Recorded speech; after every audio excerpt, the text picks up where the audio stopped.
Renata, antes da gente começar, eu queria te agradecer em nome da Long Vision. A gente quer muito ouvir a tua voz. E eu queria então agradecer deixando essa lembrancinha para você. Obrigada. Vamos ver. Fique à vontade para abrir. Surpresa. Isso, tem uma série de... Tem uma cartinha para você.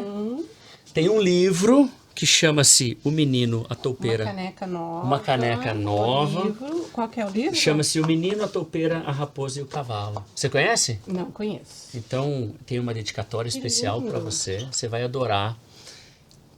Eu costumo dizer que é um livro que as reflexões muitas vezes se parecem com um soco no estômago, mas que são necessárias. Começando bem, né? Começamos forte. Começamos forte, com emoção. Com emoção. Legal. Ai, muito obrigada pelo carinho. Imagina. Eu super feliz de estar aqui com você hoje. Que bom, obrigado, Rê. Você sabe que eu tenho comentado que o mais legal dessas conversas, é claro, todo o conteúdo que vocês trazem, mas é reviver algumas das coisas que a gente reviveu juntos, né? Então isso eu vou trazer um pouquinho na nossa conversa. Mas vamos lá.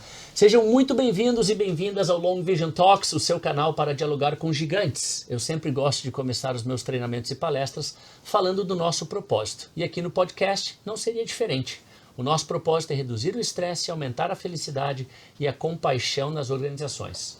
A voz de hoje aqui comigo com certeza contribui com esse propósito, pois lidera com muita inspiração e transformação. Hoje eu converso com a Renata Heisman, Head de HO e Compensation na Gestamp. Renata, seja muito bem-vinda e mais uma vez, muito obrigado por topar esse bate-papo. Obrigada pelo convite. Estava ansiosa aí, contando os dias para a gente bater esse papo. Que legal.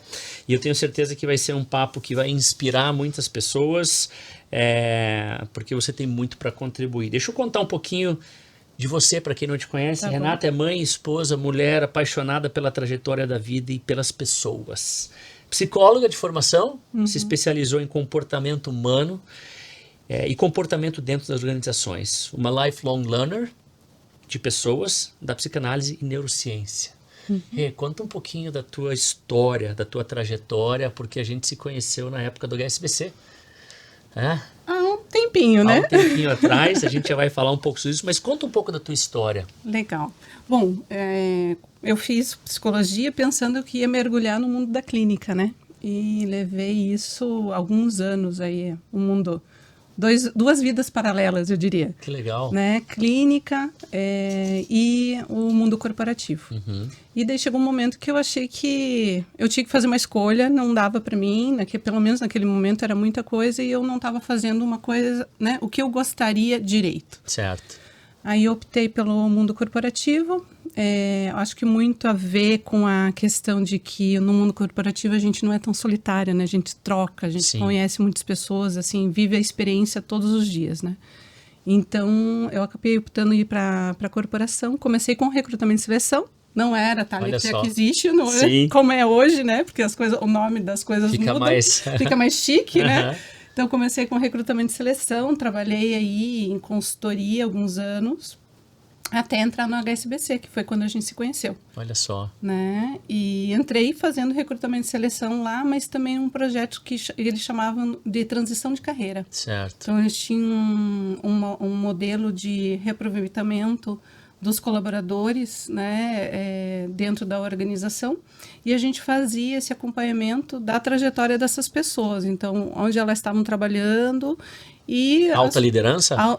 Alta liderança, líderes, analistas que tinham um bom potencial, né, e que estavam sendo impactados normalmente por reestruturação. Certo. Né? Então, o meu trabalho era identificar aí quais eram as pessoas que poderiam agregar em outras áreas, né?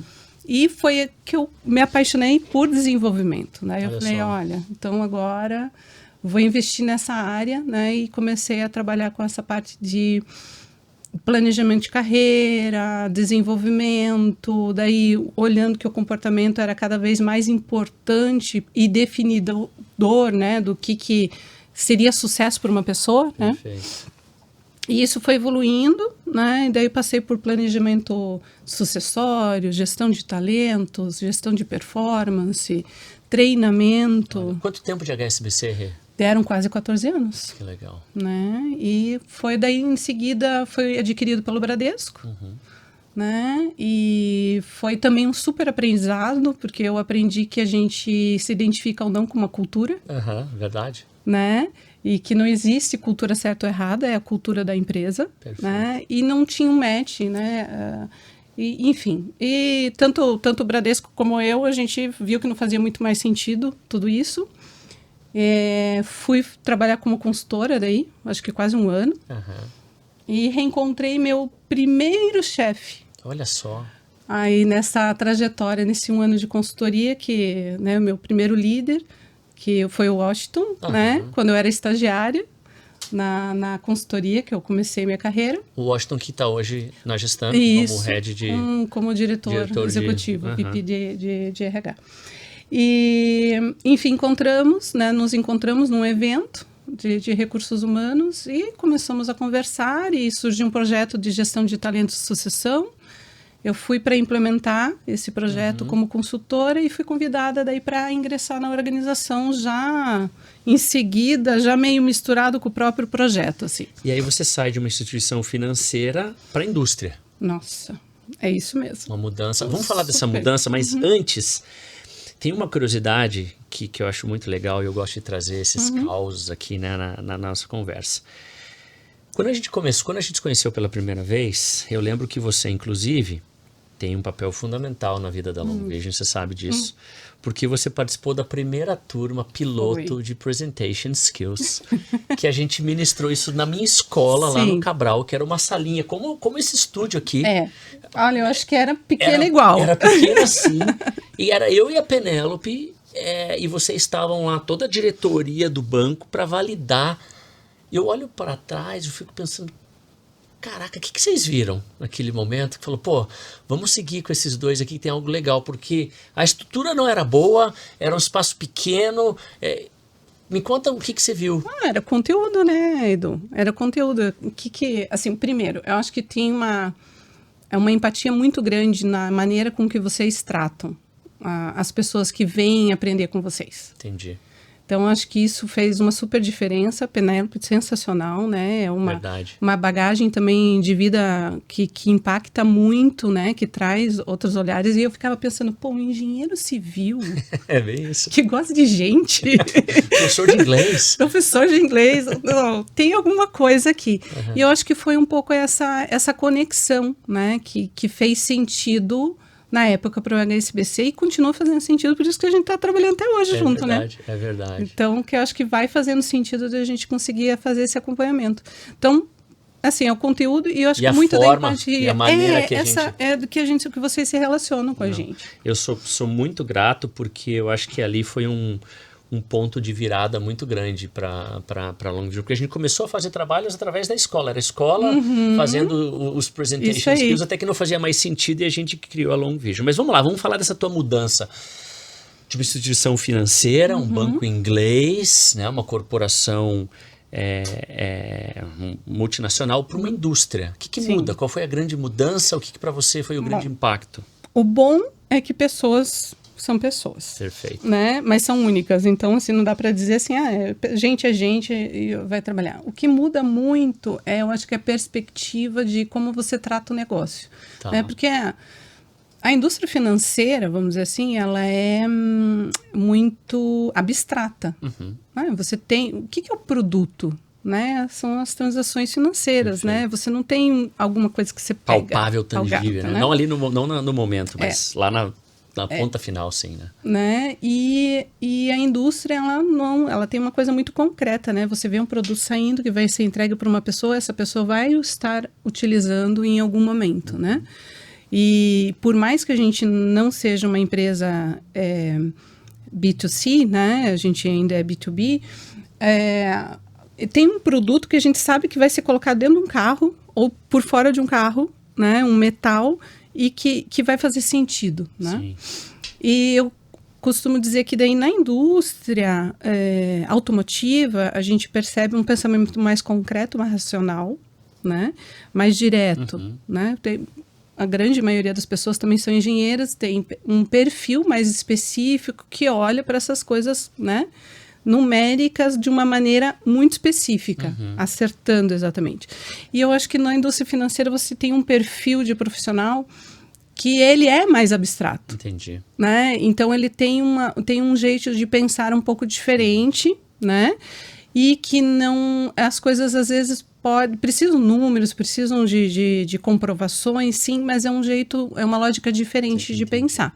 Eu acho que é esse jeitão que a gente precisa entender, né? E no mercado financeiro eu acho que assim, a cada decisão do dia impacta o negócio, claro. Do segundo impacta o negócio, né? Porque tem bolsa, tem milhões de coisas acontecendo ao mesmo tempo. E na indústria, você acaba sendo impactado muito pelo teu cliente montadora, né? Conta um pouquinho para quem não conhece a Gestamp, né? Traz um pouquinho talvez da visibilidade, o que é a Gestamp, de onde é o grupo, quantas plantas tem, traz alguns números para a gente aqui. Bom, a Gestamp é uma empresa de origem espanhola, né? Hoje o maior acionista ainda é um membro da família, o filho do fundador, né? Que toca o negócio. Há um pouco mais de 26 anos, então é uma empresa super jovem. Sim. Né? A Gestamp no Brasil foi a primeira Gestamp fora da Espanha. Olha só. A ser, né, inaugurada, digamos assim, né? Criada, veio para atender um cliente específico e isso foi crescendo. Né? Hoje a gente está em mais de 24 países, mais de 100 plantas. Incrível. Em 26 anos, né? Então, para mim, a Gestamp é um case de sucesso, de crescimento exponencial numa indústria muito competitiva e muito difícil. Sim. Né? A gente não está falando de um escritório de tecnologia que é tudo conectado online. Não, a gente está falando de construir fábrica e botar para rodar e entregar peça, né? Então, a gente tem uma capacidade... a última planta que a gente construiu no Brasil, por exemplo, foi entregue em 9 meses. Uau! Né, uma gestação. É uma gestação, exatamente. Então, eu acho que é uma empresa muito, apesar de ser metal, né, eu acho que é muito dinâmica na velocidade, é muito empreendedora. Entendi. Né? É uma empresa, por exemplo, a gente ainda não devolveu dividendos para a Espanha, desde que estamos aqui. Eles reinvestem e continuam reinvestindo no Brasil. Eles querem continuar reinvestindo. Então eles são muito empreendedores quantas plantas, muito próximos. Quantas plantas no Brasil? São 7 plantas. 7 plantas, né? Isso, 7 plantas. Né? 5.400 funcionários. Nossa Senhora. Bastante gente. É gente, né? Eu costumo dizer, não brincar, porque é mais pura realidade, né? Onde tem gente, tem disfunção de time e tem problemas de comunicação. Mas onde que não tem? Até em casa a gente tem, né? Exatamente. Tem um grupo de pessoas, a gente vai ter isso. E você poder trabalhar com isso, poder trabalhar com o comportamento humano, ajudar as pessoas a se entenderem um pouco melhor e melhorar essas relações e a sua comunicação, isso por si só já é super recompensador, né? É uma delícia, né? É o que eu gosto de fazer, né? É onde eu gosto de me meter, vamos dizer assim. Boa. Vamos lá. Agora que a gente já te conhece um pouco mais... Gestamp, vamos falar um pouco de maiores mudanças que talvez você implementou na área de gestão e desenvolvimento de talentos e quais impactos essas mudanças trouxeram para a organização. Especificamente na Gestamp, você está o quê? 3, 4 anos? 6 já. 6 anos já. Então vamos lá, quais são as maiores mudanças que você conseguiu implementar? Bom, eu acho que a gente teve um super desafio, primeiro de superar a própria pandemia, né? Certo. Porque justamente como a gente é uma empresa que você não leva uma prensa para casa para você continuar trabalhando, né? Então a gente foi muito impactado, então a gente teve que fazer muita gestão desse período e eu acho que a gente teve muito sucesso porque a gente teve muito pouco, vamos dizer assim, impacto no nosso time, né? Certo. Em quantidade de pessoas e tudo, a gente conseguiu manter as equipes engajadas. Mas eu acho que, assim, uma das questões que, então, pensando nos últimos 3 anos aí pós-pandemia, que eu acho que a gente conseguiu fazer muito, foi olhar, conversar muito próximo com os gestores, com os líderes, e identificar realmente quais são as prioridades de negócio. E fazer toda a estratégia de recursos humanos alinhada a essa prioridade de negócio, a essa estratégia de negócio, né? Que nós tínhamos uma Gestamp que cada uma das 7 plantas trabalhava de um jeito, entregava de um jeito e se comportava de um jeito. Ou seja, quase que 7 empresas. Nos 7 empresas, porque realmente é um crescimento super exponencial, né, foi sendo ou construída ou adquirida, então veio com cada seu jeitinho, vamos dizer assim, né? Cada um tinha o seu jeitinho. E isso, então, nosso desafio foi qual é a nossa cultura e o que a gente quer fazer e como que a gente quer se organizar. Então, primeiro a gente entendeu essa questão do ponto de vista da liderança, a gente foi escutar as pessoas, né, sobre tudo isso, a gente entendeu quais os nossos processos que poderiam suportar, porque eu digo que o processo está a favor das pessoas e não o inverso, claro, né? Claro. E às vezes a gente acaba se perdendo e não, temos que seguir o processo, tá, mas esse processo faz sentido, né? Tá fazendo sentido ainda? Perfeito. Né? Então a gente foi fazendo essa leitura, então foi muito de um olhar de diagnóstico de o que é a Gestamp no Brasil e aonde a gente quer chegar. Legal. Quais são os nossos valores, o que faz sentido para a gente, e a gente foi implementando daí dentro de um ciclo do colaborador, né? Então, desde a integração, da contratação, da integração, do desenvolvimento, do engajamento, a gente foi elaborando etapas desse processo que fazem sentido para fazer com que a empresa evolua, as pessoas evoluam e se mantenham engajadas. Então, acho que isso é o... E que talvez crie também essa uniformidade nas 7 plantas, em termos disso ser uma coisa que acontece não apenas na planta de Curitiba, né? Exato.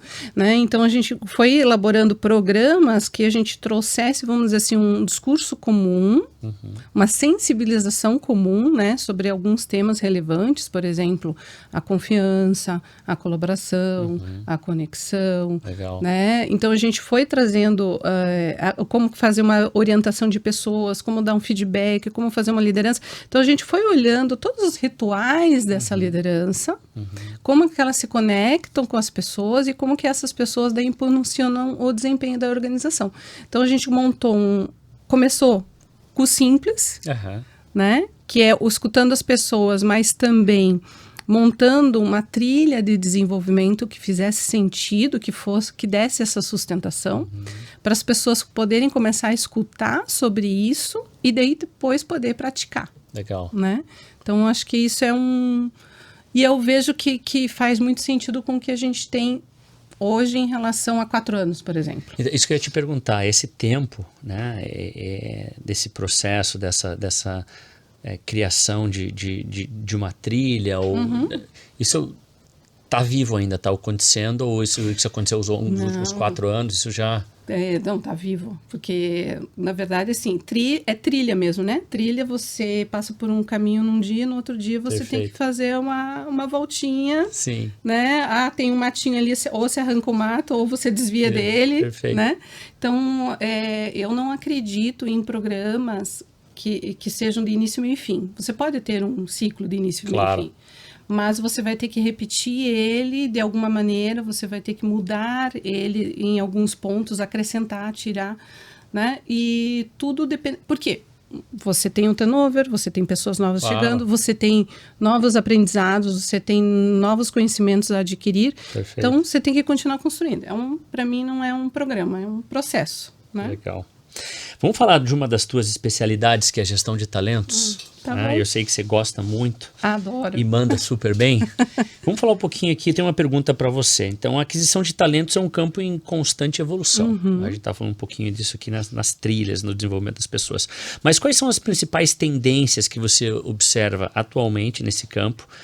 E como é que você e a tua equipe estão se adaptando a essas mudanças? Várias perguntas uma só, né? Pois é, vamos por partes? Não, mas eu vou tentar lembrar. Vamos lá. Então, falando de tendência, eu acho que o que a gente tem visto muito é uma busca, assim, talvez incansável, né? Por digitalização e online e inteligência artificial para as coisas serem mais aceleradas e mais rápidas, né? E eu acho que, assim, uma obsessão também dos líderes, né, de encontrar aquele candidato pronto de um dia para a noite, né? Então, isso, porque a gente tem, a velocidade das coisas está muito alta, então isso está impulsionando que a gente também, né, não tenha... Acelere isso, né? Quem nunca apertou... várias vezes para ir mais rápido a mensagem do WhatsApp, né? Então, eu acho que tem essas duas questões. E eu acho que as duas são grandes armadilhas para as organizações hoje em dia. Então, é uma busca incessante por isso, mas ao mesmo tempo a gente tem que cuidar com as armadilhas. Porque na questão da digitalização ou da IA, a gente consegue trabalhar com grandes volumes. Certo. Então, assim, eu tenho 40 vagas para sair peça, né? Que a gente fala assim, né? Para bater peça. Eu tenho vagas de volume que não são mãos de obras, assim, vamos dizer assim, altamente qualificadas, com conhecimento específico. Nossa, a questão da IA ajuda bastante porque viabiliza que você chegue mais rápido nas pessoas, sim, né? Sim. E você sabe que você consegue desenvolvê-las num curto espaço de tempo. O treinamento dá conta disso, uma integração bacana dá conta disso. Mas quando você vai para uma pessoa que você... Puxa, é aquele cara, aquela agulha no palheiro que você precisa muito daquela especialidade, aquele conhecimento específico, ele não está ali. Sim. A IA não vai achar ele normalmente, porque ele está trabalhando, está entregando meta, está focado no negócio. E é essa pessoa que a gente quer. A gente quer aquela pessoa que esteja concentrado e fazendo acontecer, né? Claro. Então, normalmente não está com currículo atualizado. Às vezes nem tem currículo na rede. Está lá só o nomezinho no LinkedIn e olhe lá, né?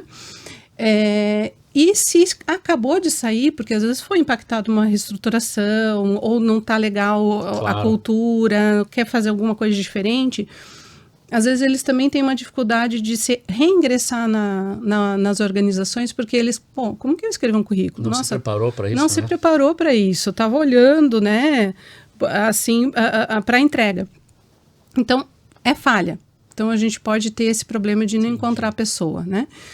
E depois, a questão de que o gestor, como todo mundo que precisa entregar resultado, quer essa pessoa logo. Claro. Então, às vezes, a gente não consegue aprofundar o suficiente na investigação de por que essa pessoa quer vir trabalhar com a gente. O que ela vai agregar? Como ela trabalha?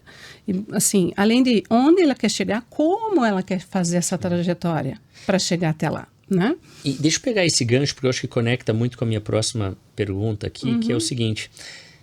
Você até falou, né? Um mercado altamente competitivo, um mercado automobilístico, né? Automotivo, perdão.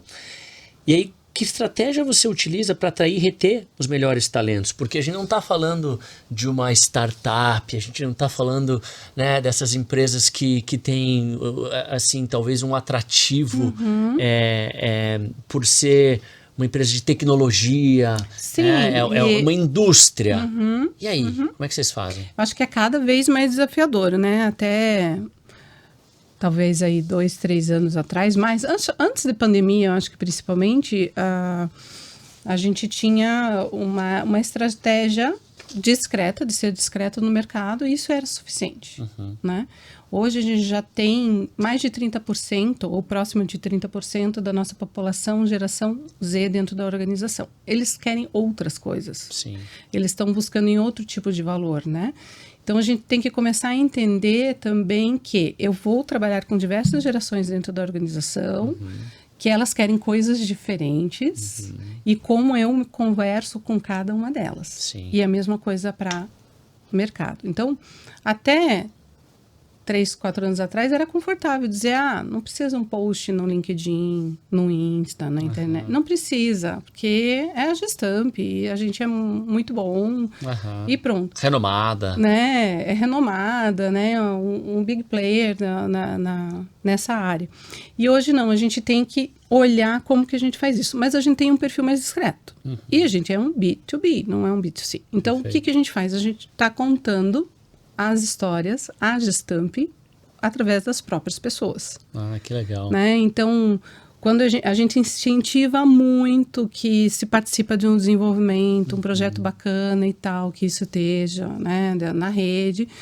E é assim que a gente vai se posicionando, trazendo, também mostrando quais são os valores que interessam para nós. Claro. Né? Que são, porque também eu não é para todo mundo a Gestamp. É aquilo que você falou, é o fit cultural. É o fit, exatamente. Então, assim, quem se interessa pelo que a gente se interessa também. Então, a gente está muito mais focado nisso, né? E estamos caminhando, né? Não é um aprendizado, é um aprendizado contínuo, né? Todo dia a gente tem que dar uma olhada em o que está funcionando e o que não está funcionando. E se adaptar, né? E se adaptar, né? E se adaptar. Falando de competência de líderes, o que você acha? Quais são as competências talvez mais importantes para os líderes ou para as líderes do dia de hoje? Bom, a gente sempre fala de competências como se fosse uma coisa que eu adquiro, né? Eu tenho a tal competência ou não. Atinge, conseguir. Conseguir. E eu penso que a competência, né, como a gente conhece ela, que fala de conhecimento, fala de habilidade, fala de atitude, ela hoje está cada vez mais linkada à atitude, né?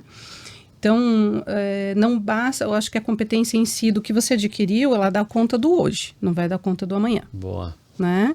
Então, o que dá conta do amanhã é você continuar querendo se atualizar, aprender mais, se desenvolver, aprender a aprender, né? Porque aí também na minha jornada eu fui descobrindo que tem gente que aprende lendo, tem gente que aprende escutando, tem gente que aprende conversando. Ok, o combo de tudo isso é o ótimo, sim, mas como que a gente vai fazendo isso? Então, as lideranças, elas têm que ter habilidades de aprendizagem específicas, saber aonde que estão os gaps. Então, vou falar de Learning Agility, aí um conceito super, né, super reconhecido da Korn Ferry, né? Então, e quais são? É a habilidade do autoconhecer, então, onde que eu estou bem, onde não estou. A habilidade de trabalhar com as pessoas, né, interpessoais, gestão de mudança, habilidade de mudança, de ser um propositor de mudança, né, e aceitar a mudança que os outros estão propondo, né. Habilidade mental, então essa agilidade de você estar conectado com um tema, depois você ter que virar para outro tema, né? E você se interessar não só por uma coisa, sim, né?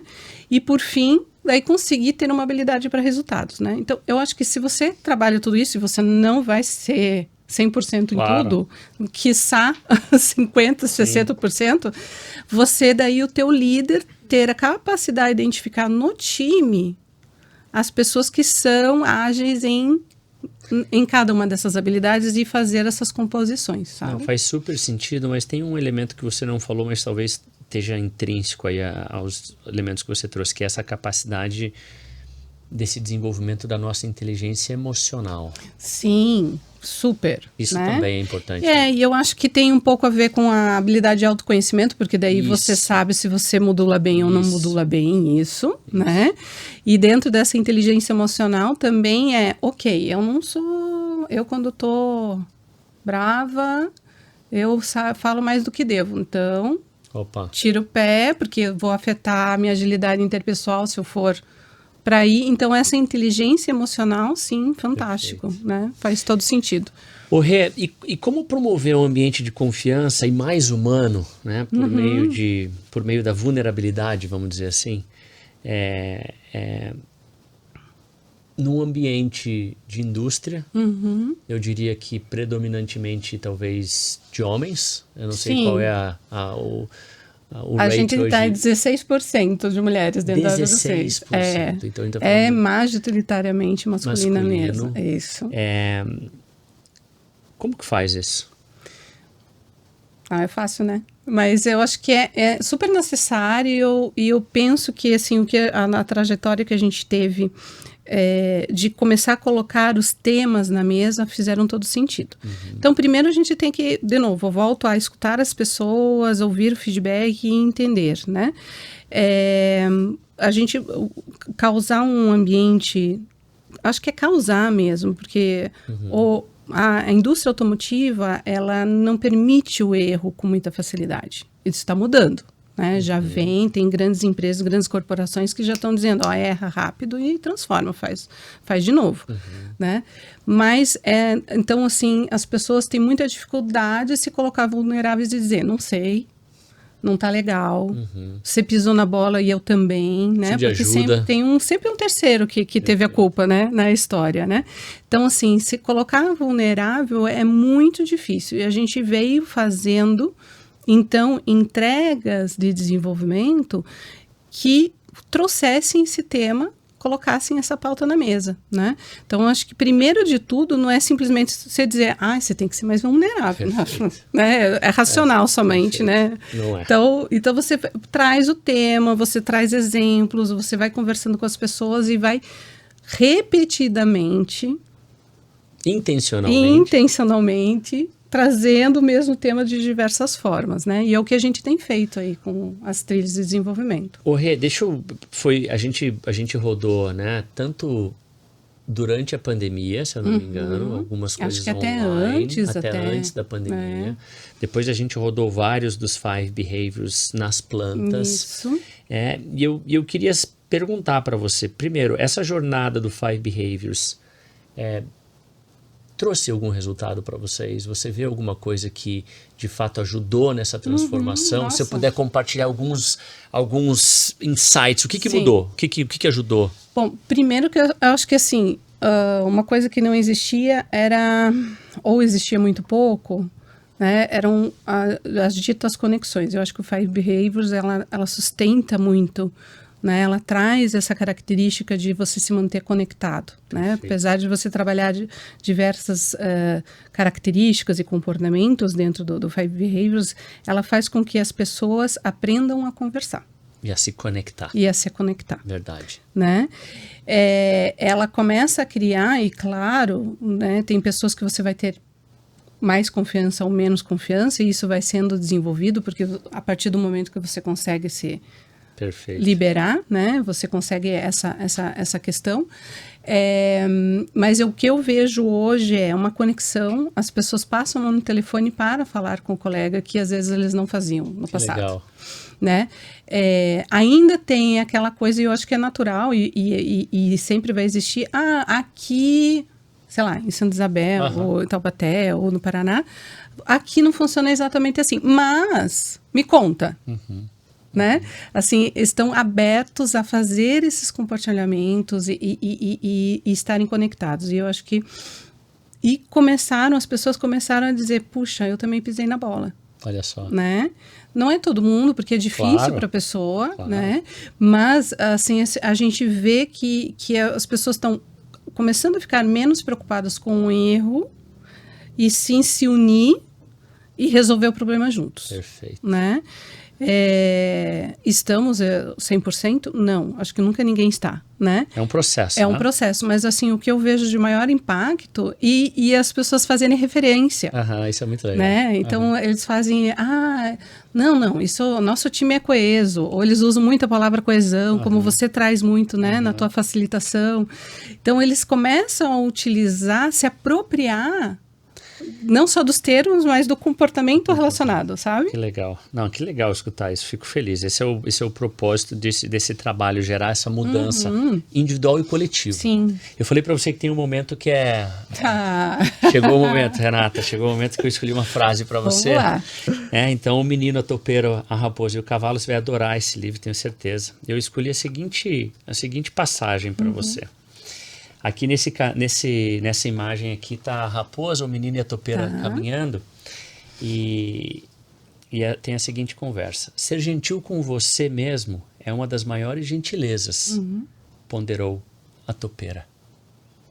Ser gentil com você mesmo é uma das maiores gentilezas. Queria escutar um pouquinho sobre isso. Bom, não posso deixar de pensar em mim mesmo, né? Perfeito. Né? Mas eu acho que quando a gente fala de erro e vulnerabilidade, eu acho que a gente fala muito sobre isso, sobre gentileza conosco, autocompaixão, né? Normalmente a gente pode até ser gentil com a pessoa, ser educado com quem está chegando, acolher no momento que está vulnerável, só escutar, né? Porque às vezes a pessoa não precisa nada, ela só precisa que você esteja ali do lado escutando, né? E eu acho que a gente deixa muito a desejar em ser gentil conosco mesmo. Talvez a gente se bajule, porque eu quero dizer assim, eu vou sair, vou fazer uma viagem que eu acho bacana. Eu mereço, exatamente. Mas assim, mas você teve o teu momento de que você também precisou, puxa, não foi legal meu dia, Cara, foi pesado, né? Foi Claro. difícil, tive uma conversa que não foi legal, uma reunião que não saiu do jeito que eu tinha planejado, meu filho, meu marido não tá bem, né? E assim, você dá esse tempo assim, ó, dá 5 minutinhos para mim que eu preciso ir aqui, sei lá, tomar um chazinho, pensar, olhar para uma árvore, né? Não pensar em nada. A gente não faz, a gente não se permite isso. E isso impacta muito aí todo o coletivo, eu acho que, né? Depois, porque você não consegue ser gentil para você, o que você vai devolver? Você não tem, exatamente, você né? tem pouco espaço para o outro. Né? E só a gente não está acostumado, como a gente não pratica isso. Não pratica. Essa autoempatia, essa autocompaixão. Porque eu acho que também há uma tendência da gente entender que a autocompaixão e gentileza é ter pena de si mesmo. E não é isso. E não é sobre isso. Né? Nem perto disso, né? Que legal. Eu só não foi tão...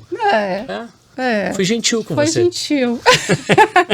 Boa. Rê, vamos falar de desenvolvimento organizacional e cultura, né? O que você pensa, o que você acha, qual é o papel que você acredita que a cultura organizacional desempenha na atração e retenção de talentos? Vamos voltar de novo para retenção e atração de talentos nas empresas em geral. Qual é o papel da cultura organizacional? Acho que ela dita o que vai acontecer ou não. A cultura, ela diz se a pessoa vem e se ela fica. E como ela fica. Olha só. Né? Porque a cultura, ela não é uma coisa que está... ela pode até estar escrita. A gente diz, nossa cultura, isso, aquilo, né? Mas ela é um organismo vivo. Mas exatamente. E assim, a cultura, ela está mais no que não é dito e mais no que é percebido e o que as pessoas fazem do que é dito. Mas ela determina o que é tolerável, o que não é, o que eu espero de você e o que eu espero, né, dessa relação. Né? Então, assim, para a pessoa ficar, tem que estar totalmente aderente a essa cultura, senão ela vai ter mau desempenho. Perfeito. E às vezes não é a pessoa o problema. É assim, a gente que também, daí na atração, a gente que não contratou legal porque a gente não olhou se esse, de novo, fit faz sentido, né? Então, ela pode ser o sucesso de uma organização, como também ela pode acabar com o negócio de um dia para a noite, eu acho. Incrível. Sim. Você acha que, é uma curiosidade minha, você acha que existe muito assim... como acontece nos relacionamentos, né? Às vezes você entra achando que vai ser uma coisa e é outra. Na empresa, você acha que é um pouco disso também? Às vezes as pessoas entram achando, ou tem todo um glamour, ou tem toda talvez uma ideia de como é, a cultura entra lá. Um sonho encantado. Um sonho encantado e aí se frustra rapidamente, aí não tem a resiliência para aguentar aquilo, para entender que nem tudo vai ser como eu achei que era. Sim, eu acho que tem uma questão de resiliência, e resiliência é mais do que simplesmente aguentar, né? É você levar um impacto e saber o que fazer com ele, né? E se transformar a partir daí, né? Sim. Então, acho que existe isso. De novo, eu acho que porque a gente tem muita pressa, tanto a pessoa que quer entrar numa organização que é sonhada, tem aquele nome, tem aquele brand, que sempre sonhei. Sempre sonhei em trabalhar aqui, né? Então, tem um pouco disso. E também tem a empresa que... né, não fez essa conversa genuína, às vezes. Sim, não se aprofundou. Porque às vezes acontece da liderança também... pois é, mas se eu falar que eu tô com esse problema, ele não vai vir querer trabalhar comigo. Mas você tem que falar justamente por causa do problema. Perfeito. Talvez ele vai te ajudar. Ele tá vindo para ajudar a solucionar esse problema. Não deixa ele descobrir sozinho e depois a duras penas, né? Fala o compromisso, faz o compromisso já antes da entrada, isso facilita muito. Mas, de novo, a própria empresa se colocar vulnerável, a empresa, estou dizendo, né? Estou nomeando, mas assim, a pessoa que está representando a empresa ali no momento...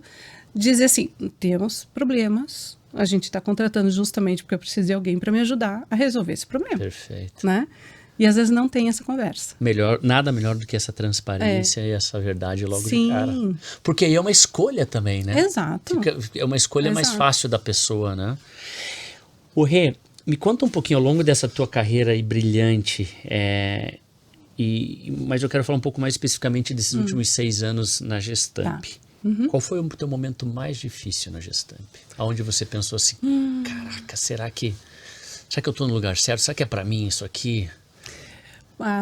Eu acho que foi logo, talvez 2 anos depois que eu entrei na Gestamp, que eu realmente entendi a cultura que existia, né? E eu entendi que existia uma vontade genuína de várias pessoas, que eu costumo dizer os nossos corajosos, né? De fazer diferente, porque entendiam que para a empresa continuar evoluindo tinha que fazer, né? Mas que também não estavam entendendo muito esse espaço. E como fazer. E eu tava no meio desse bolo também, né? Assim, porque eu falei assim, puxa, será que vale a pena? Mas eu tenho esse corajoso que tá com medo. Ele é corajoso, mas ele tá com medo, não sabe... É um corajoso medroso. Né? Então, ele quer fazer, ele não sabe bem como e tá com medo de colocar os pés pelas mãos, né? Ou ele precisa de alguém que apoie, né? Então, acho que ali foi um momento de decisão, e eu acho que o mais difícil, que foi entender. A gente tem uma prioridade, a gente quer fazer mudança, a gente não sabe exatamente como, e a gente não sabe se todo mundo está no mesmo barco, porque se tiver cada um no seu barquinho... Não vai dar certo. Não vai dar certo, né? Ninguém vai atravessar o oceano. Né? E ali que foi, acho que um momento bastante assim, importante de decisão e difícil de ou eu vou com tudo ou eu vou ter que ir embora, né? Então, acho que esse foi o momento, assim, de tomar uma decisão de seguir em frente com o plano e talvez... E desenvolvendo pessoas para trabalhar comigo, né? E assim, acreditando no mesmo propósito. Isso que eu ia falar. Passou por esse acreditar que eu consigo influenciar, eu vou conseguir influenciar nesse papel e que vale a pena. Nesse papel de transformação. E daí eu acho que foi quando a gente que entrou justamente até assim um passo, vamos assim, dá uma paradinha, pensa, olha a estratégia, vamos ver se a gente conseguiu conversar com todas as pessoas, explicar para todas as pessoas o que a gente quer fazer. Entendi. Né? E fala, não, a gente está simplesmente entregando o plano, então vamos voltar, calma. Então eu acho que é uma questão assim, o mais difícil foi assim, puxa, a estratégia não está legal. Entendi. O caminho que a gente está escolhendo, que é simplesmente stick to the plan, não vai funcionar, né? Você tem que olhar realmente se está fazendo sentido para essas pessoas. Boa. Né? E qual foi, assim, o highlight? Qual foi, talvez, o ponto alto nesses teus últimos 6 anos, onde ali para você... Eu acho que é o que está acontecendo agora, o que eu estou vendo acontecer agora com a implementação do que a gente está chamando de cultura One Team, né? Me fala mais sobre essa cultura One Team. O que a gente fez? Então, como eu falei que a gente estava olhando o que a gente queria da empresa, como que a gente gostaria que ela fosse, onde que a gente quer melhorar, a gente foi elaborando um plano de investigação realmente da cultura que a gente tem, qual a cultura que a gente quer ter e quais são os gaps. Então, a gente conversou com toda a liderança sênior, conversamos com todos os colaboradores por meio de entrevistas, por meio de pesquisa de engajamento, de cultura, né? E a gente foi elaborando um diagnóstico. E, a partir daí, a gente definiu, de fato, o que é aceitável dentro da nossa organização. Legal. E o que é o comportamento que a gente não quer. E que a gente sabe que ele está sendo danoso. E que a gente não vai aceitar mais. E que não vamos aceitar mais. Né? E a gente começou a ter essas conversas, né, com todas as lideranças. E a gente daí fez uma capacitação para essas lideranças, junto com elas, tá? Porque não foi assim, não foi RH fez, perfeito. Entregou. Não é o projeto do RH. Não era o projeto do RH, era o projeto da liderança sênior, que eles queriam, e a gente fez algumas perguntas difíceis, assim, para eles. Tá, vocês estão falando que vocês querem que as pessoas tenham mais autonomia, que vocês querem que elas tenham um senso de dono, que elas tenham trabalhem em colaboração. É isso mesmo? Porque se vocês dizem que a gente decide que a gente tem um perfil mais, sei lá, autoritário, tá tudo bem, desde que a gente seja transparente em relação a essa cultura. Mas não, então, beleza, então é isso que a gente quer. Então agora a gente vai... como que a gente exemplifica isso?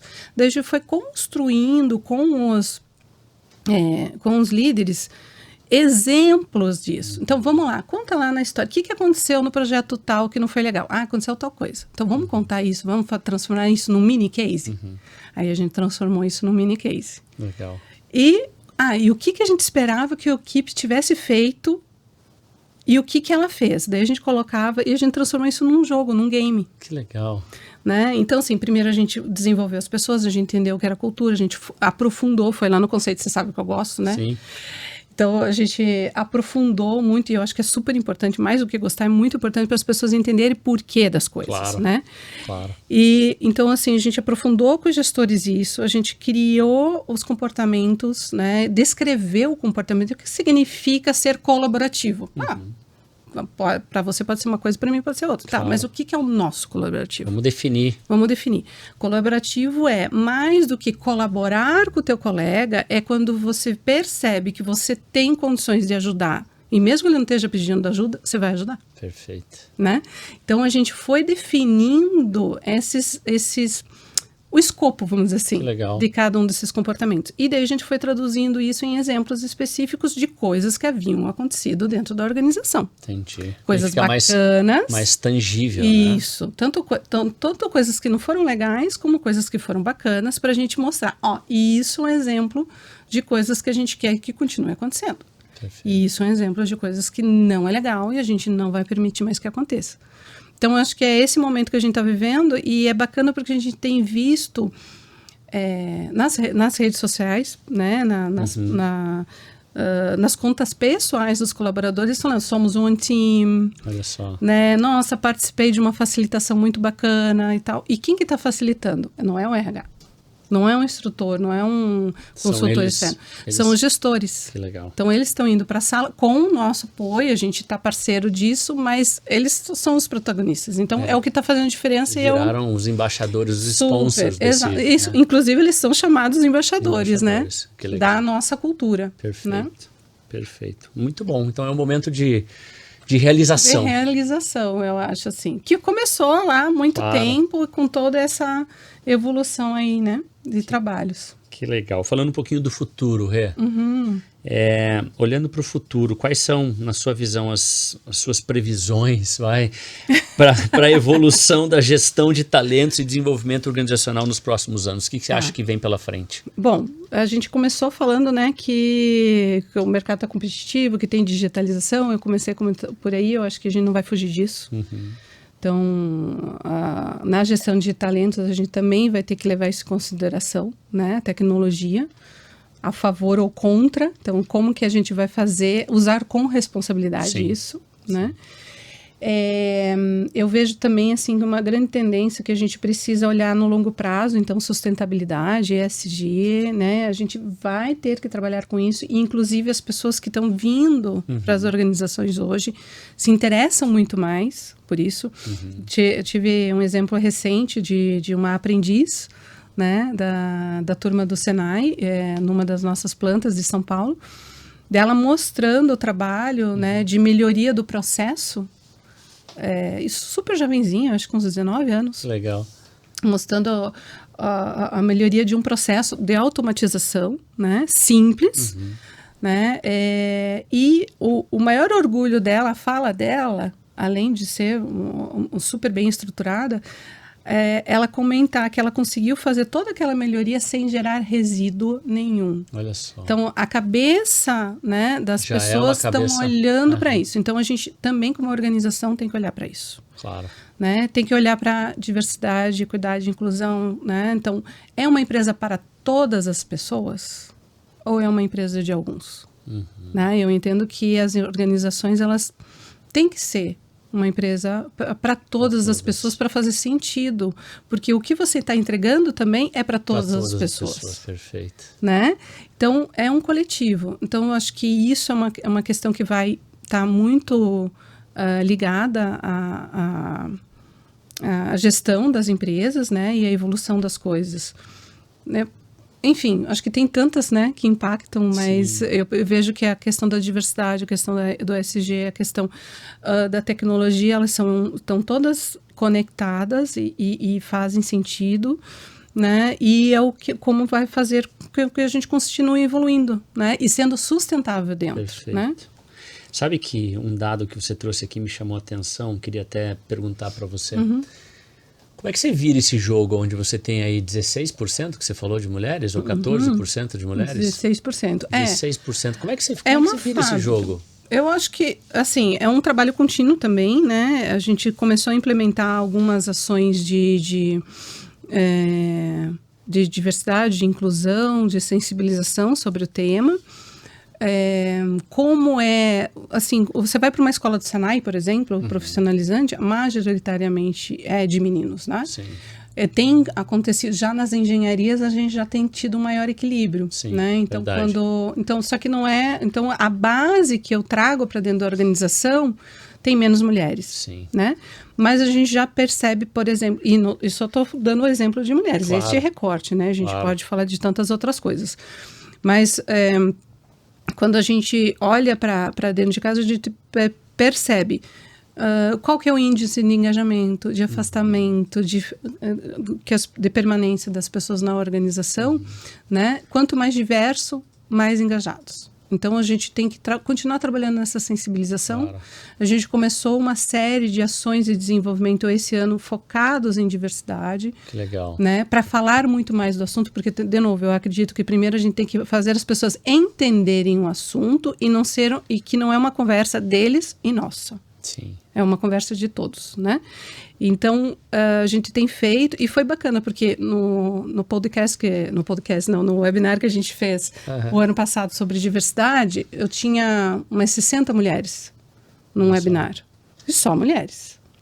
Agora, nesse último de diversidade que a gente fez, que a gente falou, inclusive, sobre questão cultural e tudo mais, passou dos 200 pessoas conectadas. Numa fábrica, né? Muito que num bom. horário de trabalho, Sim. onde você não era mandatório, não era obrigatório, as pessoas se conectaram. E eu já tinha 30% do pessoal que estava conectado que era homem, né? Ótimo. Então, assim, é muito bacana porque a gente vê uma evolução, mas é um trabalho de formiguinha, eu diria, para todas as organizações. Aquelas que falam que estão, né, que estão Sim. super bem, normalmente colocaram cotas internas, Sim. metas internas, e eu acredito muito mais num trabalho de coesão, de conexão, de colaboração, que as pessoas entendam o porquê das coisas, né? Então, talvez demore um pouquinho mais, mas eu acho que ela será mais sustentável também. Que legal. Infelizmente, a gente está chegando no final do nosso papo. Acredite se quiser, passa rápido, né? Tudo que é bom passa rápido. Mas eu tenho mais uma pergunta aqui antes de a gente fechar. Certo. Como continuar sendo humano, enaltecendo as competências humanas em um mundo cada vez mais tecnológico? É possível? É super possível, né? Eu acredito muito nisso. Eu vejo que a tecnologia ela está aí para ficar. Mas eu acredito, assim, que você fala, assim, que como continuar humano, né? Enaltecendo essas competências humanas. Né? E, na verdade, assim, o mais bacana do humano é que o humano em si, o indivíduo, você, Eduardo, não pode ser copiado. Sim. Eu, Renata, a gente pode... A IA, eu acredito que ela tem um avanço, vai avançar, que vai conseguir copiar padrões comportamentais. Como humano... normalmente se comporta. Agora, como o Eduardo se comporta, só o Eduardo. E às vezes nem o Eduardo não sabe, né? É bem isso. Na maioria das vezes. Daí eu não sei porque que eu tive o piti do dia. Exatamente, assim, né? exatamente. O que aconteceu lá Perfeito. que trouxe isso? E eu acho que isso que é o bonito, o bacana e o que a gente tem que valorizar. Porque o que a gente acaba... talvez se iludindo, se encantando, né? Aquele canto da sereia, assim, nossa, que perfeito, olha que ela IA fez aqui. Não, eu quero ter aquela cara, né? Eu quero ter aquela boca, aquele nariz. Tudo isso pode, mas assim, isso é perfeito, né?